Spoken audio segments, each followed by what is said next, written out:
കേരള കോൺഗ്രസ് മാണി വിഭാഗവുമായി ചർച്ച നടത്തിയിട്ടില്ലെന്ന് പ്രതിപക്ഷ നേതാവ് വി.ഡി. സതീശൻ. കെ.എം. മാണിയെ അപമാനിച്ചവർ കെ.എം. മാണിക്ക് വേണ്ടി സ്മാരകം നിർമ്മിക്കാൻ തീരുമാനിച്ചതിൽ സന്തോഷമുണ്ടെന്നും വി.ഡി. സതീശൻ പറഞ്ഞു.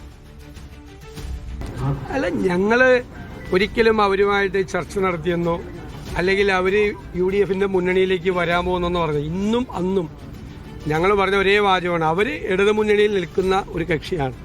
അവരുടെ വിശ്വാസ്യതയെ ബാധിക്കുന്ന ഒന്നും ഞങ്ങൾ പറഞ്ഞിട്ടില്ല, ഞങ്ങൾ സംസാരിച്ചിട്ടില്ല. ഇപ്പം എന്തായാലും കെ.എം. മാണി സാറിന് ഒരു സ്മാരകം പണിയാൻ തിരുവനന്തപുരത്ത് സ്ഥലം അനുവദിച്ചതിനെ ഞാൻ സ്വാഗതം ചെയ്യുന്നു. ഗവൺമെൻറ് എടുത്ത നല്ല തീരുമാനമാണ്. പരിണതപ്രജ്ഞനായ രാഷ്ട്രീയ നേതാവാണ്. വരാനിരിക്കുന്ന തലമുറ കെ.എം. മാണി സാർ ആരായിരുന്നു എന്ന് തിരിച്ചറിയണം. അദ്ദേഹത്തിൻ്റെ ഒരു സ്മാരകം വേണം, അവിടെ നല്ല പഠനങ്ങൾ നടക്കണം.